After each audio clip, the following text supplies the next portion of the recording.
नमस्कार, भटकंती चॅनल मध्ये आपले स्वागत आहे। पंढरीच्या पांडुरंगाला मानणारे लाखो भक्त महाराष्ट्रात आणि महाराष्ट्राच्या बाहेर आहेत। प्रत्येक राज्यामध्ये आता जी आषाढी वारी झाली, महाराष्ट्राच्या कानाकोपऱ्यातून अनेक राज्यातून वारकरी पंढरपूरला गेले, नतमस्तक झाले पांडुरंगाच्या पायाशी। अनेक दिंड्या गेल्या। संत ज्ञानेश्वर माऊलींची पालखी बरोबर लाखो वारकरी होते।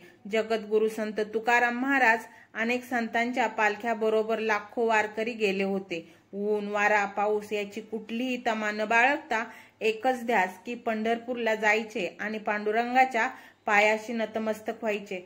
ह्या सगळ्या वारकऱ्यांचे अंतिम ध्येय असते आणि ते पूर्ण ध्येय केले। परंतु अशी एक घटना घडली या वारीमध्ये की संत ज्ञानेश्वर माऊलींनी सांगितले आहे की आत्मा हा एकच आहे। रेड्याच्या मुखी वेद वदविले होते। रेड्याचा आणि माझा आत्मा काय फरक आहे हे माऊलींनी स्वतः सांगितले। अशीच घटना घडली वारीमध्ये की महाराष्ट्रातून अनेक भक्त गेले पंढरपूरला, परंतु एक मुका म्हणजे एक कुत्रा पंढरपूरला गेला आणि पंढरपूरहून परत माघारी आपल्या गावात आला। त्या कुत्र्याची अफाट भक्ती होती पांडुरंगावर। ही कुठली कथा नाही, खरी घडलेली घटना आहे।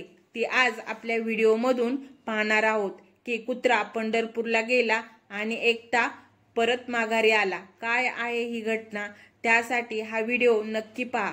तर निपाणी तालुका आणि ह्या निपाणी तालुक्यातील यमगर्णी नावाचं गाव आणि या गावामधले आषाढी वारी साठी पंढरपूरला वारकरी गेली होती म्हणजे दिंडी गेली होती। या वारीमधून श्री ज्ञानदेव कुंभार ही व्यक्ती गेली होती वारीमध्ये आणि त्याच्या मागे वारीला जाताना त्याचा पाळीव श्वान म्हणजेच कुत्रा पाठीमागे लागला।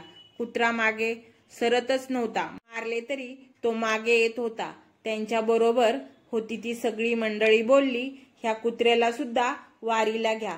तर हा कुत्रा दररोज दिंडी सोबत चालत राहिला।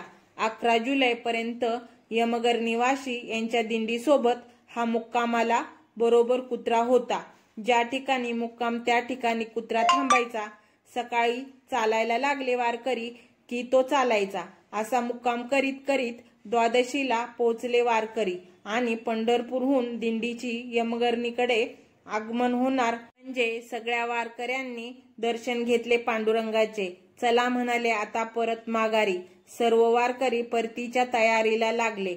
दिंडीतील लोक आणि परतीचा जो प्रवास आहे तो वाहनातून होतो। परत म्हणजे जेवढ्या पण दिंड्या पंढरपूरला गेल्या, जवळजवळ 90% दिंड्या ह्या परत आपापल्या गाड्या असतात, ट्रक असतात, टेम्पो असतात, बस असतात, परत माघारी बसून येतात वारकरी।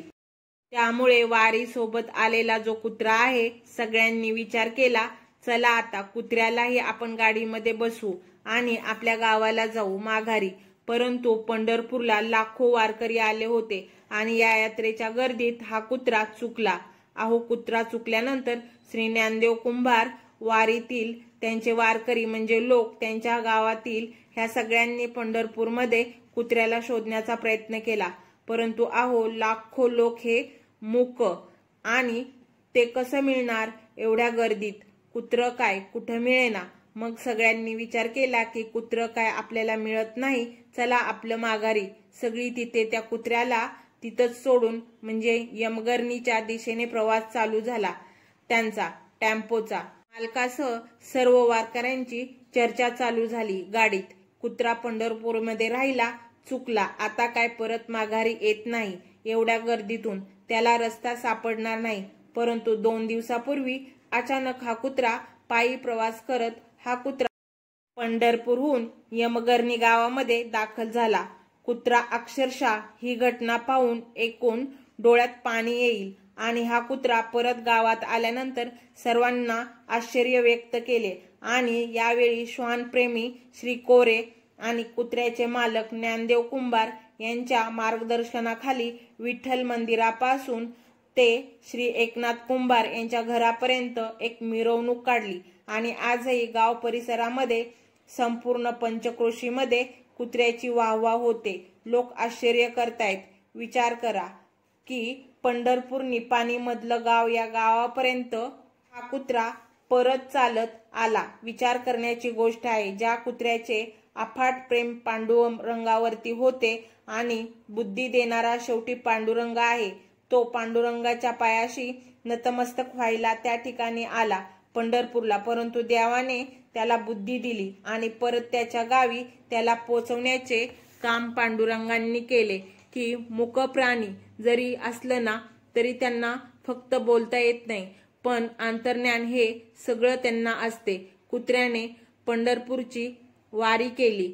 माणसं तर करतातच, पण कुत्र्याने सुद्धा पंढरपूरची वारी केली आणि त्याची इच्छा त्याने पूर्ण केली. हा व्हिडिओ तुम्हाला कसा वाटला हे नक्की कमेंटमध्ये सांगा. लाईक, शेअर, सबस्क्राईब करा.